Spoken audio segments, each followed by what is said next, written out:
Just leave quietly and no one gets hurt, Amber said, blocking my way to the kitchen door. She tapped her nails on the counter, my counter, while wearing my husband's favorite perfume.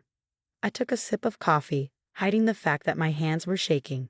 Are you threatening me in my own house, Amber? Don't be dramatic, Olivia. David and I love each other. He's been unhappy with you for years. Why make this messy?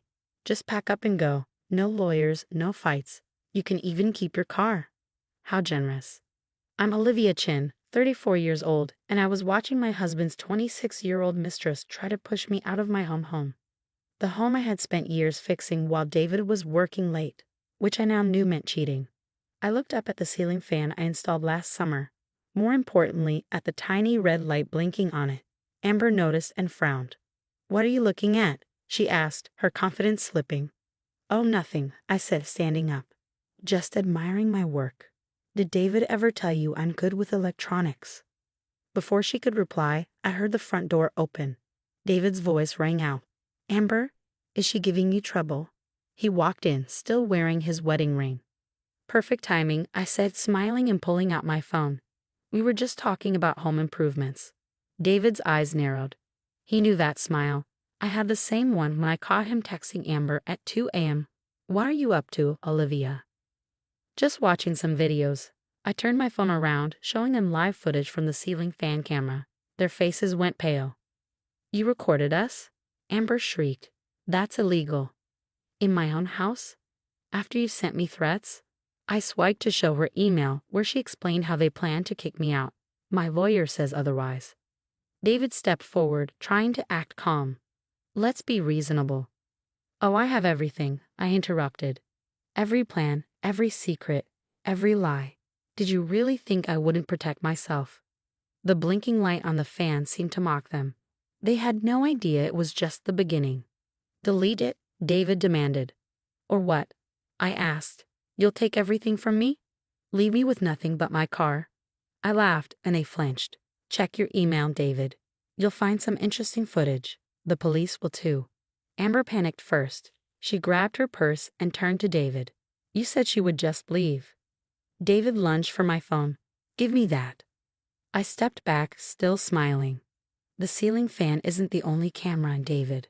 Every time you threaten me, I add more to the evidence. His hand froze mid-air. He looked around the kitchen, suddenly unsure. How many cameras? Where were they? You're bluffing, he said, but his voice shook. Check your email, I repeated. Oh, and that Rolex you bought Amber with our joint account. The one you told me you lost? There's footage of that too. They stood there, trapped between fighting and running.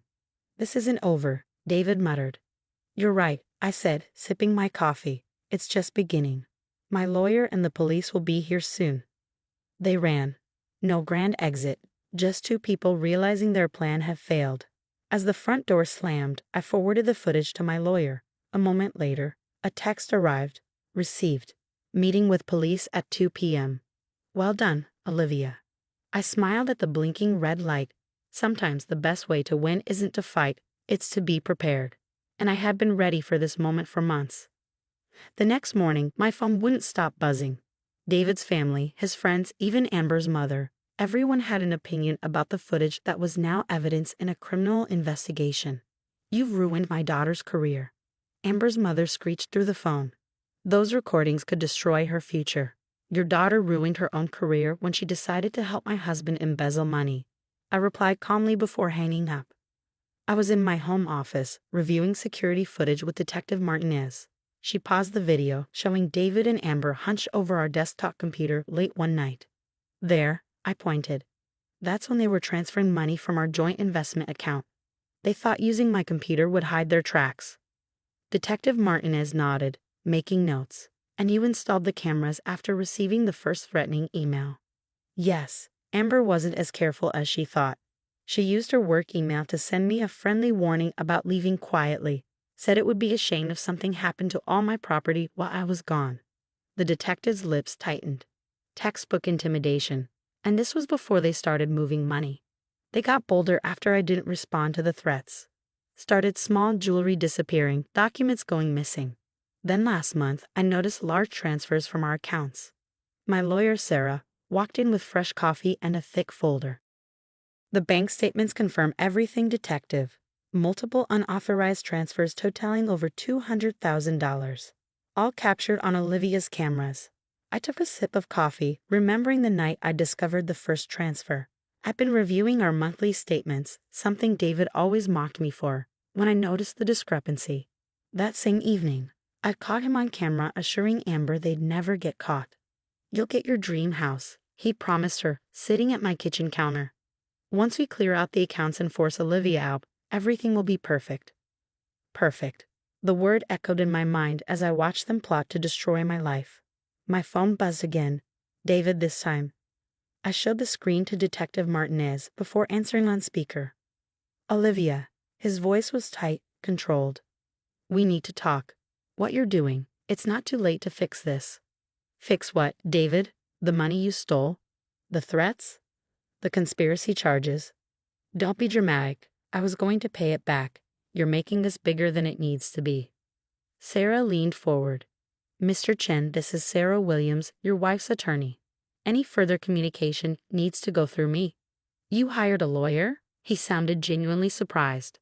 "After everything we discussed about keeping things simple." "You mean after you and Amber decided I should leave with nothing?" I kept my voice steady. The cameras caught that conversation too. Silence on his end. "Then, those recordings won't hold up. You can't just spy on people. In her own home? After documented threats?" Detective Martinez cut in. "Mr. Chen, this is Detective Martinez. I suggest you get a lawyer, a good one." The call ended abruptly. I could almost see David's face, that familiar mix of anger and panic when things didn't go his way. "He'll try something else," I said, turning to Sarah. "He always does when he's cornered." As if on cue, my phone lit up with a text from my neighbor. "Two people just went into your backyard, called the police." I switched to the live security feed on my phone. There they were, David and Amber, trying to get into the back door, probably hoping to remove the cameras, destroy evidence. Well, Detective Martinez stood up, already calling for backup. "Looks like we can add breaking and entering to the charges." I watched through the cameras as police cars silently pulled up to my house. David was still working on the door lock while Amber kept watch. They were so focused on getting in, they didn't notice the officers approaching until it was too late. The look on their faces when the police announced their presence, that moment of pure shock and realization, was captured perfectly by my cameras. More evidence, more charges. Sarah squeezed my shoulder as we watched them being led away in handcuffs. "You okay?" I nodded, feeling strangely calm. "You know what's funny? All those times David called me paranoid for wanting security cameras. Said I was wasting money, being obsessive. Turns out being careful isn't such a bad thing." "Being careful saved everything," she corrected. "The footage, the bank statements, the emails, you've built an airtight case. They won't get away with any of it." Detective Martinez returned looking satisfied. "They're both in custody. We found lockpicking tools and some kind of device they plan to use on your cameras. Premeditated, documented attempted break-in while under investigation. The DA's going to love this." I thought about David sitting in a jail cell, probably still wondering how his perfect plan had fallen apart. How his quiet, agreeable wife had outmaneuvered him at every turn. "What happens now?" I asked. "Now," Sarah smiled. "Now we make sure they face consequences for every single thing they did. And believe me, the list is getting longer by the hour." I looked around my office, my home, everything they tried to take from me. The cameras were still recording, silent witnesses to the end of David's schemes. My phone buzzed one last time. A text from Amber. "I'm sorry, I'll tell them everything." Too little, too late. But then again, the cameras had already caught everything anyway. 6 months after David and Amber's arrest, I sat in the courthouse listening to their sentencing. The judge's words echoed through the quiet room. "The evidence in this case is overwhelming," she stated, looking down at David and Amber. "Conspiracy, attempted theft, financial fraud, breaking and entering, and intimidation. The calculated nature of these crimes is particularly disturbing." I watched David in his ill-fitting suit, so different from his usual polished appearance. Amber sat beside him, tears streaming down her face. Neither would look at me. "Mr. Chen, you're sentenced to 4 years in prison." "Ms. Walker, 2 years with possibility of parole." Additionally, you'll both be required to pay full restitution." As they were led away, David finally turned to me. The anger in his eyes had been replaced by something else. Defeat. He'd lost everything: his job, his reputation, and his freedom. The prestigious accounting firm he worked for had fired him immediately after his arrest. No one wanted a financial advisor who stole from his own wife. Outside the courthouse, reporters waited with cameras, real ones this time.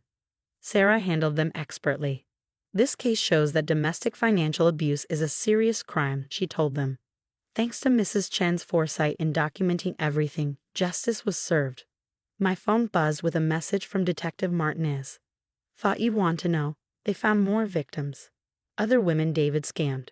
Your cameras helped build those cases too." Later that evening, I hosted a small gathering at my house. The same kitchen where Amber had tried to intimidate me now filled with the people who'd helped me through everything.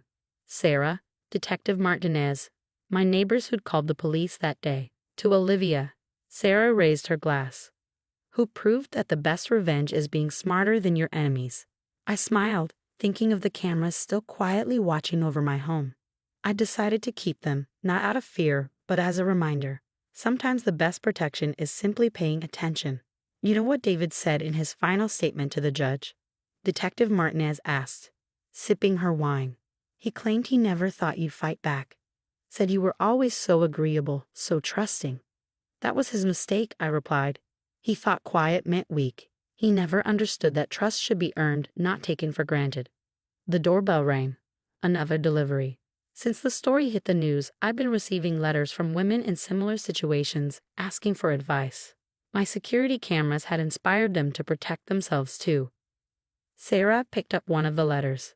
"Have you thought about what you'll do next? Your story could help a lot of people." I had thought about it. The last 6 months had changed me. I wasn't just a survivor of David's schemes. I was stronger, wiser, and ready to help others.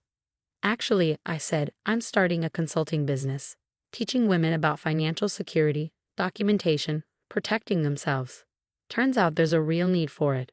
From victim to advocate, Detective Martinez nodded approvingly. Perfect. As my friends chatted and laughed, I looked up at the ceiling fan, the first camera that had changed everything.